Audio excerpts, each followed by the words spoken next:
રાજ્યમંત્રી ડોક્ટર જયરામભાઈ ગામિત તાપી જિલ્લાની મુલાકાતે પધાર્યા હતા। પ્રવાસ દરમિયાન તેમણે જિલ્લાના આરોગ્ય માળખાને વધુ મજબૂત બનાવતા ₹63.10 લાખથી વધુના ખર્ચે તૈયાર થયેલા બે નવનિર્મિત સબ સેન્ટર અંત્રોલી અને સરવાળા સબ સેન્ટરોનું લોકાર્પણ કર્યું હતું।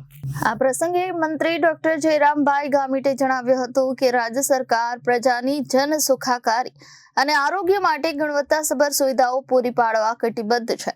જ્યારે સરકાર છેવાડાના માનવી સુધી આરોગ્ય સેવાઓ પહોંચાડી રહી છે, ત્યારે નાગરિકોની પણ એ જવાબદારી બને છે કે તેઓ સરકારની પ્રત્યેક કલ્યાણકારી યોજનાઓની માહિતી મેળવી તેનો મહત્તમ લાભ લે।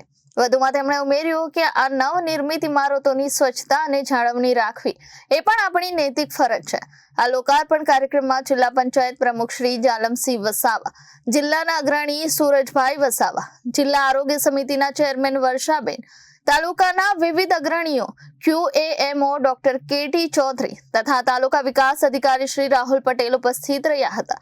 આ ઉપરાંત વિવિધ વિભાગના અધિકારીઓ, કર્મચારીઓ અને મોટી સંખ્યામાં ગ્રામજનોએ ઉત્સાહભેર હાજરી આપી હતી।